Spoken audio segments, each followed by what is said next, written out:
and you can take your picture of that part of the sky. And then what we're going to do is keep moving around to look at different parts of the sky. So here's a short video, just kind of give you an idea. So every month we take pictures of a strip of sky. After a year we flip over, we take a picture of the other side. So this is the Kepler field of view. So for most of the Kepler mission, Kepler just focused in that one little spot of the sky. At the end, Kepler was having some issues, and they ended up taking some pictures down here, but for the most part, they only did very limited parts of the sky. TESS orbits between the Earth and the Moon, and in that time, as it's orbiting, it has to keep the field of view such that one star is on one pixel and it never moves. So as it's orbiting between the Earth and the Moon, it's got to keep everything aligned. Now, when we come near the Earth, we do dump data down with that antenna, so we temporarily stop taking data. Now, it turns out, I think this is going to open up, or maybe not. The James Webb Telescope out at Earth-Sun L2 has a great view straight up to the ecliptic North Pole.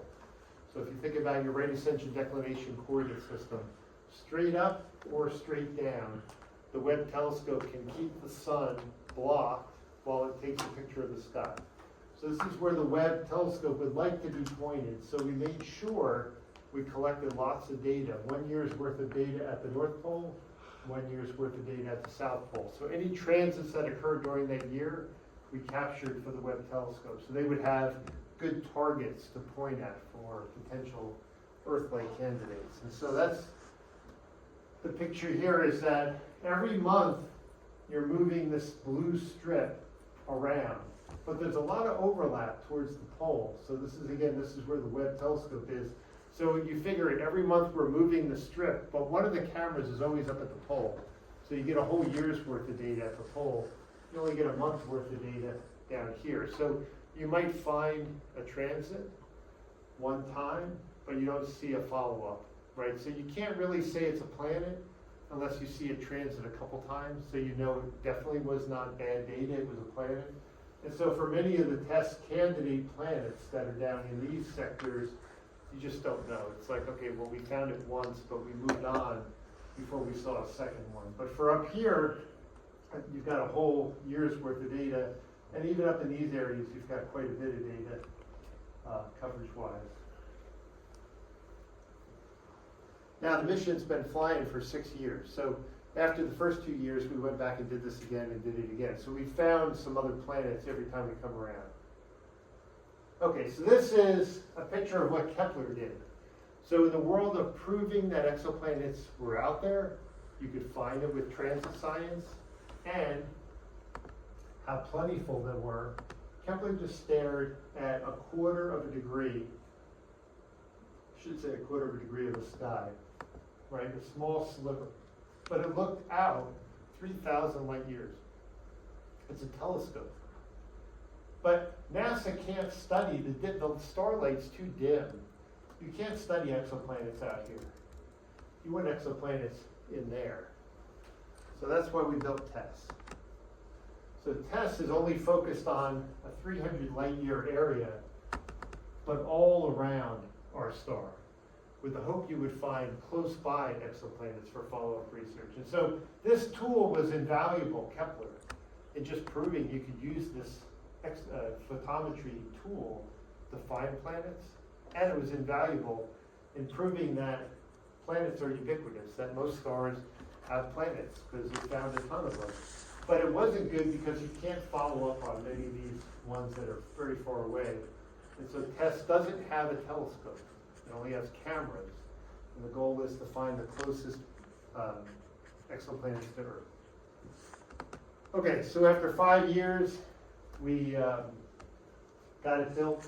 We trucked it from Dulles Airport in Virginia down to Cape Kennedy overnight and got it ready for launch. And so one of the things we had to do is coordinate how we were going to get the data down to the ground.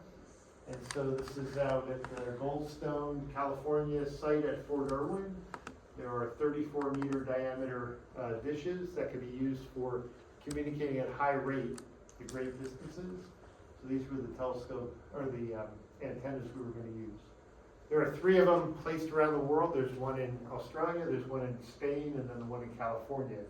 And when you take, someday when you take orbital mechanics, we'll talk about the idea that if you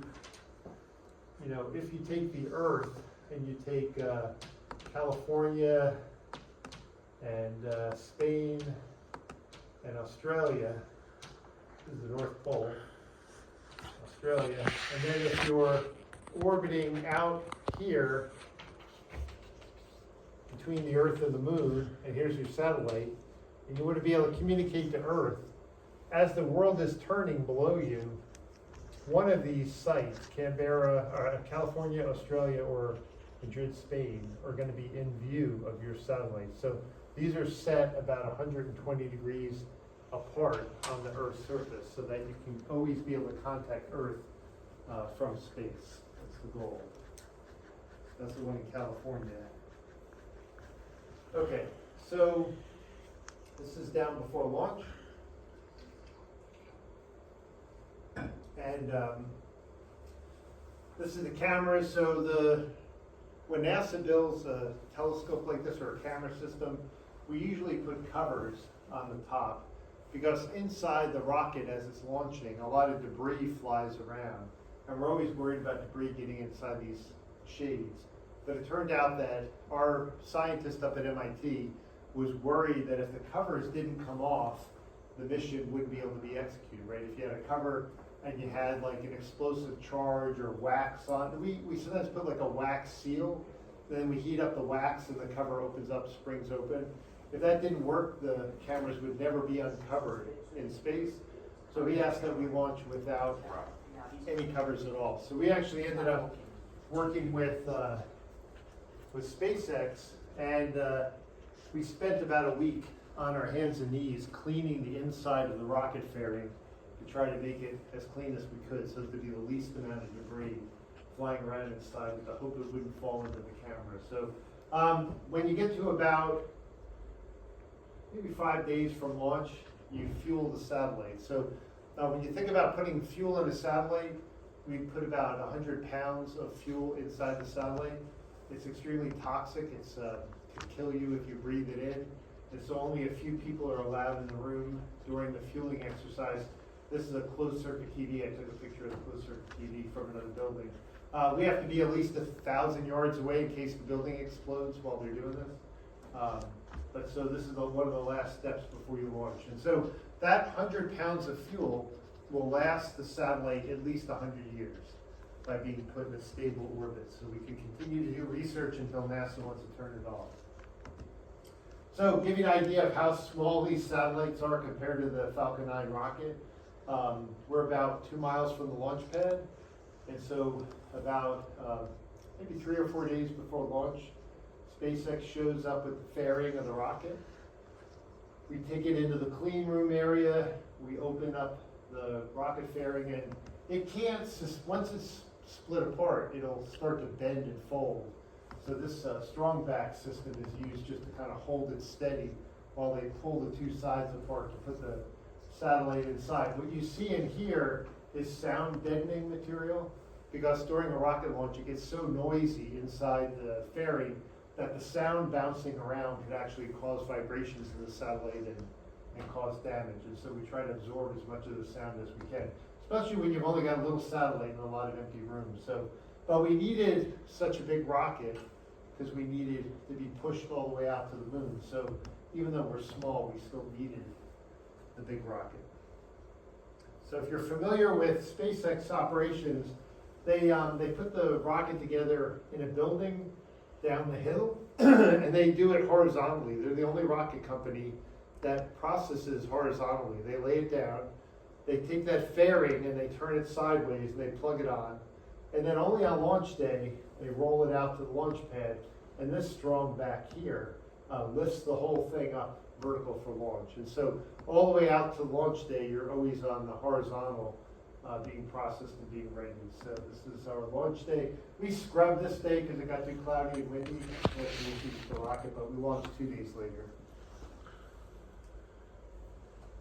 Okay, so this is launch day. So get a sense of how many people are needed to operate a satellite when it first launches. This is the launch team that was down at the Cape, and so we have other people up at Dulles Airport in Virginia that are watching the satellite after it gets off the rocket.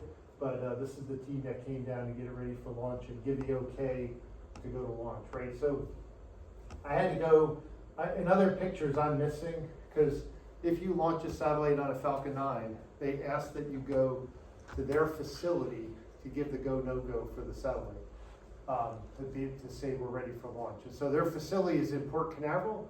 So if you ever go on any cruise ships out of Port Canaveral, you'll see that SpaceX has their facility outside of the Cape.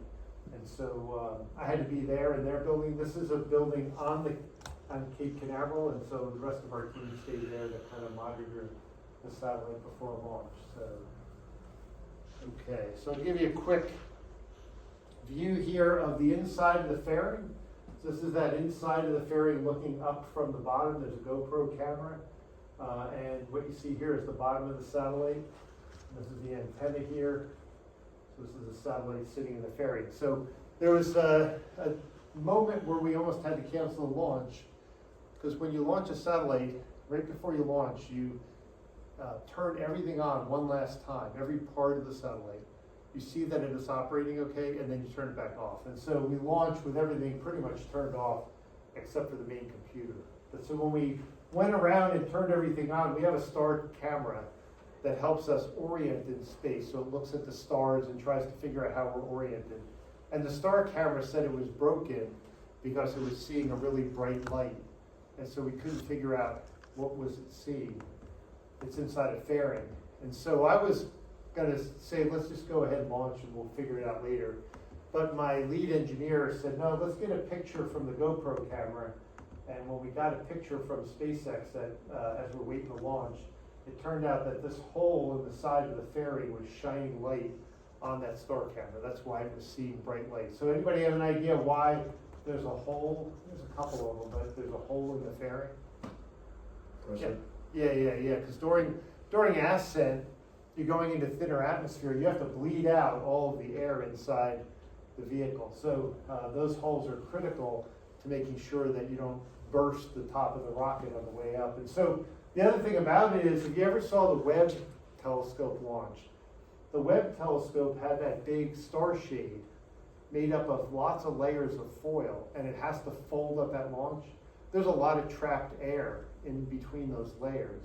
And so they were very worried that as the air was venting, it would damage that foil, and that would cause the mission to end. So they had to work with the Europeans who launched Webb to put some monitors here and ability to open and close so that they could regulate the way the air was flowing out so it didn't come out too fast. Because if it was coming out too fast, they were worried it would blow the blankets off on the Webb. And that was a mission ender if that was to happen. Okay, so this is a deployment video. So this shows that's the Earth limb, and that's tests going away from the Falcon 9. Yeah, that's our team. I'm missing there. I'm over in the other building. But yeah, it was quite a day. Now, when you launch on a Falcon 9, there's a couple weird things. One is they recover the fairings from the rocket. They're the only company that tries to recover the fairings. And so this is one of our test fairings on a parachute. They originally tried, does anybody know about their original attempt to catch the fairings? So they bought a boat from a fisherman in California, or rented it, and they called it Mr. Steven. I think Steven was the guy who owned the boat. But so they put a gigantic, looked like a net from big fishing net. They had it out on the back of the boat, and they actually asked the crew to try to drive underneath and catch the fairing while it was falling. But you can imagine that there's a lot of wind and this thing is just flying around, and the idea of driving a boat under it and catching it wasn't going to work. But it turned out that they can fish them out of the water quickly, and the seawater doesn't do that much damage. And that's like $2 to $3 million per fairing half that they're recovering and reusing. So they found that they're the only company that does that.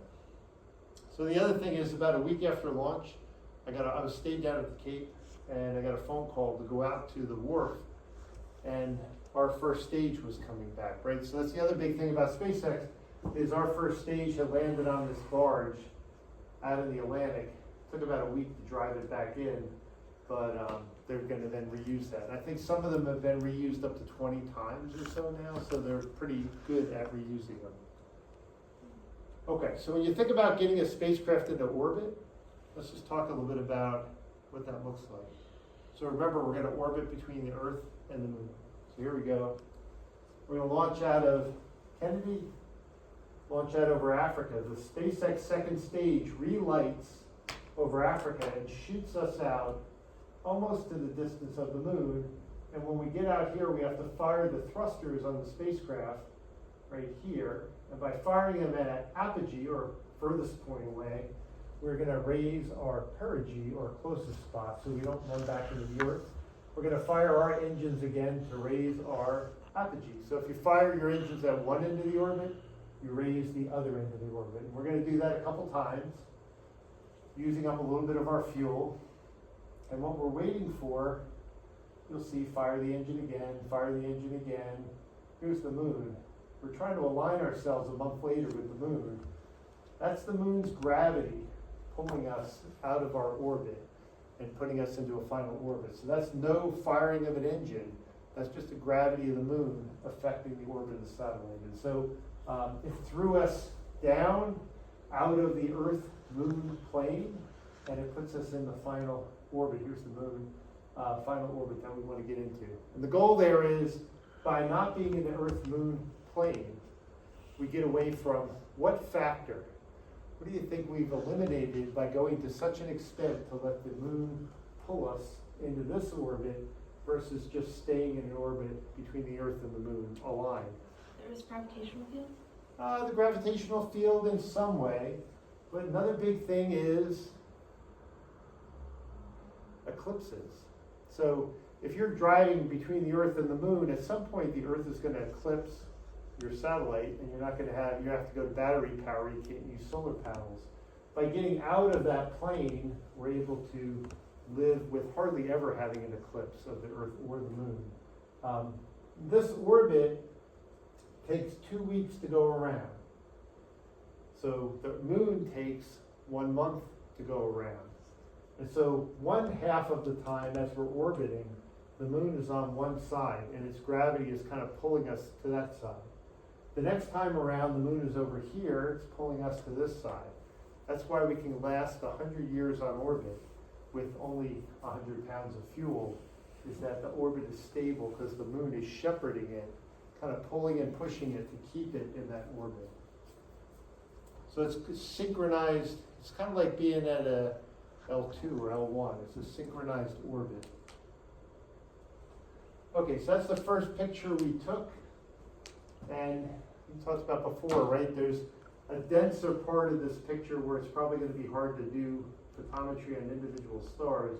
But in some parts of this field, you're going to find stars that are going to be your good candidates for doing photometry. But you can't filter that out. There's just a lot of stars, and you take what you get. So that's only one small portion of one camera. Each camera has 4 CCDs. They equal a 24 degree by 24 degree piece of sky. So each camera takes one set of pictures. So here's what that looks like if you were to lay it all out. So here's the Milky Way. Anybody have a guess what that is?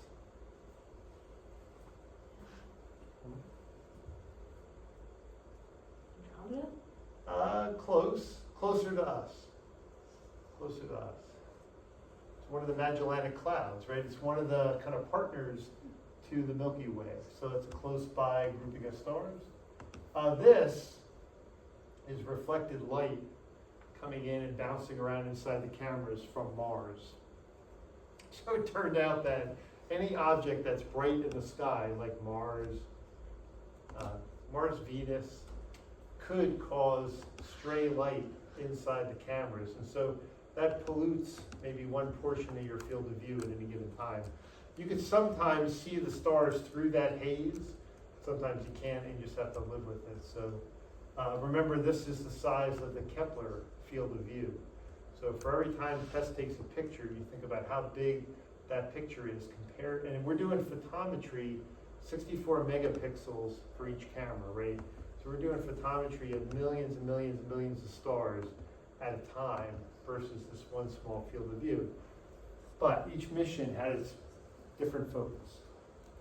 So we took all the pictures from the first month and we laid them on top of each other and we ran it as a movie just to see what changes we saw in the sky. And so these are the 4 cameras, first month's worth of data. And you can see a couple things. Anybody have, well, it says down here, the white object was a comet. That comet hadn't been discovered. And so we saw it and we didn't know what it was. Was it bad data? Was it something else?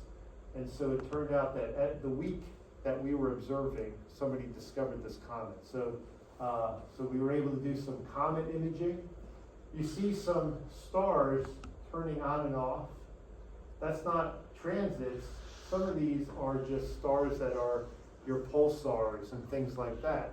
So a lot of scientists who were studying those kind of objects that change in brightness were like, hey, we want to use this data because we can look at systems like binary star systems where they transit each other. You could use this for all kinds of data. It turns out that we could also do supernova research because if all of a sudden a bright object appears, we could study that supernova in the sky. So by having such a large field of view, we're able to see anything dynamically happening within a large portion of the sky at any given time. The other thing is, the NASA administrator was called up to Capitol Hill because everybody panicked after Bruce Willis had to blow up an asteroid. And so ever since then, Congress has been like, hey, NASA needs to be studying asteroids that could come impact Earth. And so we don't have a lot of tools to do that on orbit. We talked about the NEOWISE mission. But so the administrator was able to tell Congress after we launched that it turns out if you see these white dots moving across the field of view, there's one right there, there's one right there, those white dots are asteroids. Some of them are out in the asteroid belt and they're reflecting sunlight. Some of them are closer to Earth, and so this became a tool for looking for asteroids as well and tracking them. Now, if you want, NASA doesn't, so here's what happened. With Kepler, it was a brand new field of science. So they said, hey, scientists at JPL and Ames are gonna find the planets. So they're gonna look through the data and they're gonna announce the finding of planets. For TESS, we don't do that. So all the TESS data is archived up at the Space Telescope Institute up in Baltimore.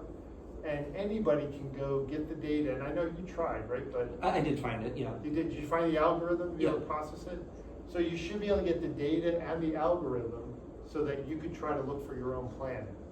So NASA's not attempting to find all the planets in the data set. They're really just asking people to go off and do the research on their own.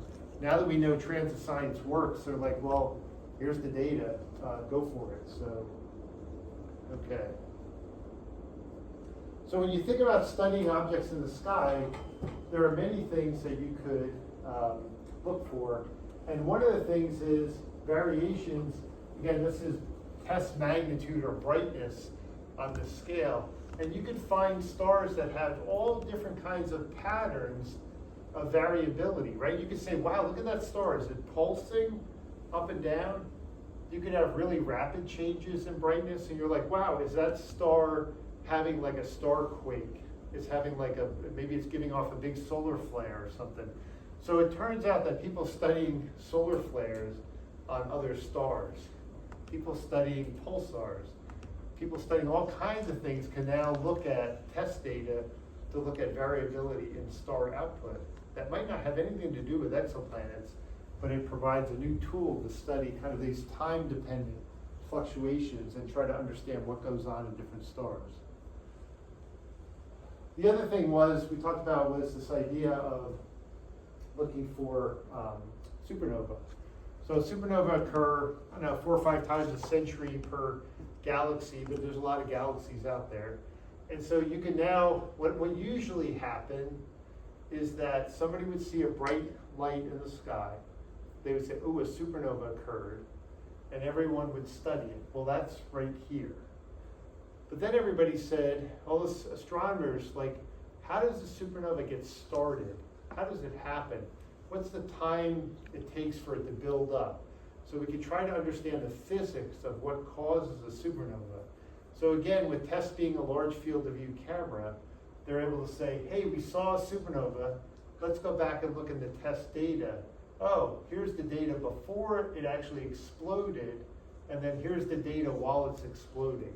So now you can actually study the buildup of a supernova, not just the occurrence of a supernova. And so by being a wide field camera collecting lots of data, you're able to provide scientists with more insight into the mechanisms. You can see some supernovas may take different periods. These may be caused by different types of physics that cause a supernova to occur. Okay, so the people who do this are mostly undergraduates and graduate students at MIT that do a lot of the building up of the data, the filtering through the data. So one of the things they have to do is, if you have these cameras on orbit, just like your cell phone camera, over time the performance of the camera degrades. And it doesn't degrade equally. Some pixels might not respond as well to light over time. So what they do is they calibrate all the data. So they take pictures of blank spots of sky so that they can get a better understanding of the performance of these camera pixels over time.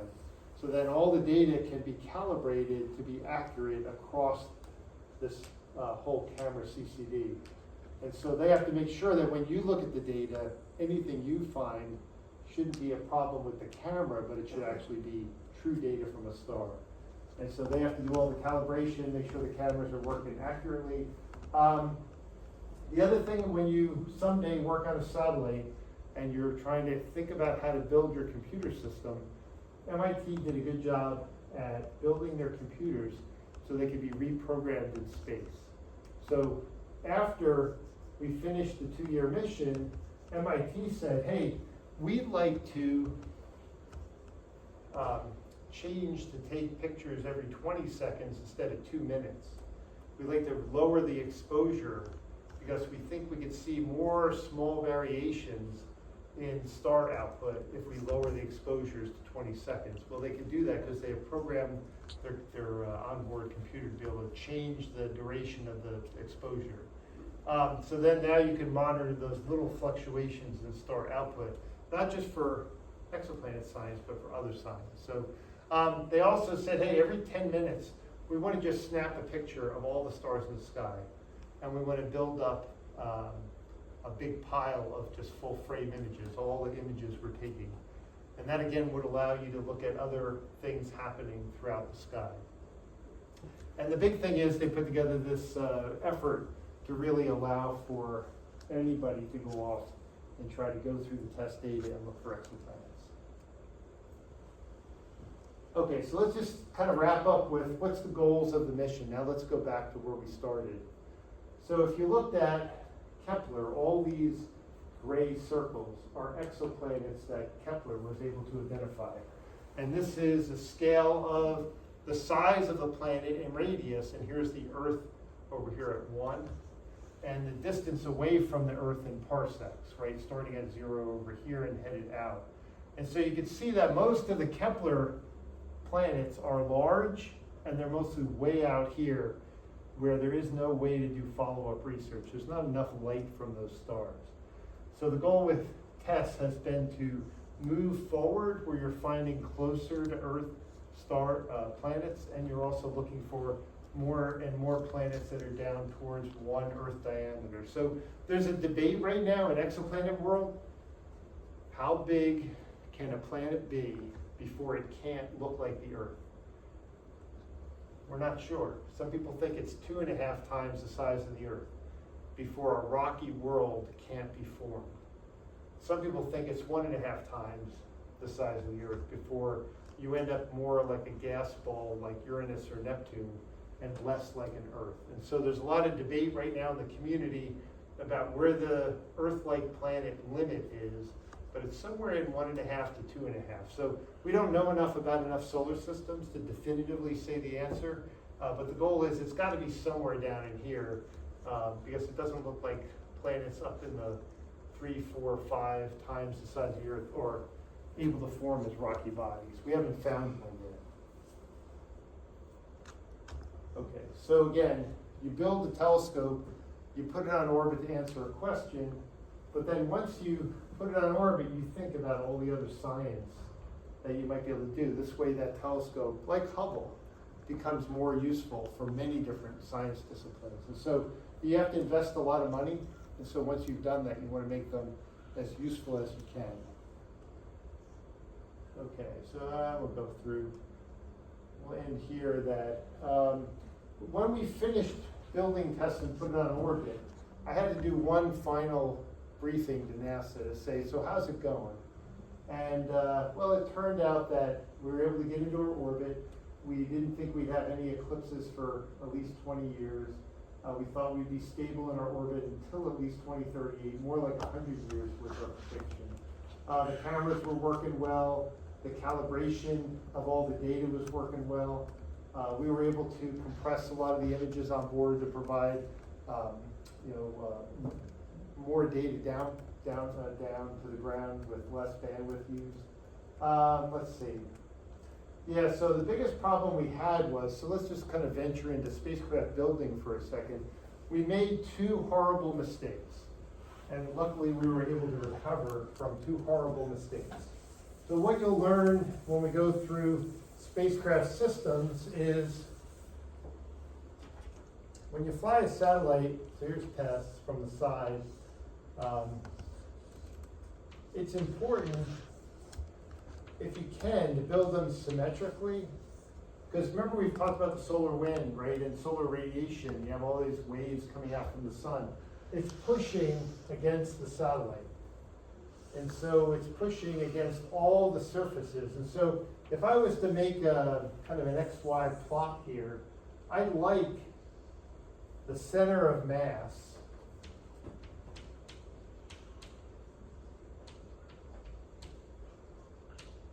and the center of pressure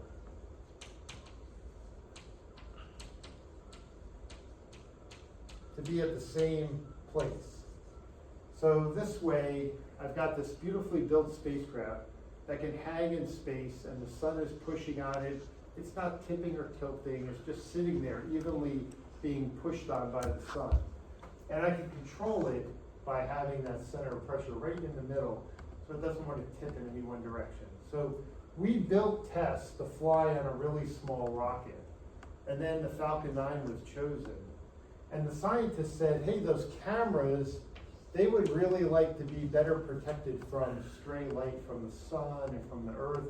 How about, now that we have a bigger rocket, how about we build a bigger star shade? Make this thing another like 4 inches tall. And I'm like, oh, that's a great idea. Let's just build it bigger to better protect the cameras. So we did, and we never reran our software to show that what we just did, now there's more surface area up here for the sun to push on. We just moved the center of pressure up as well. So when we got on orbit, the spacecraft kept tipping over, and we couldn't stably point at the stars. So we had to rewrite all of our attitude controller, our control software, and upload a whole new software model to tell the spacecraft to adjust for the fact that we had too much area out on the front. So the other thing we did wrong was these cameras have camera hoods, and the camera hoods again are supposed to protect from stray light, right? If light's coming into the camera, like any camera baffle, I want to have a dark inside surface for the light to get absorbed. Only light coming directly in goes down into the camera. So just like on a regular camera. And so problematically, we built these camera shades out of aluminum, and we had them coated with a dark anodizing material. But nobody ever looked inside and stared at it, and actually was a shiny dark material.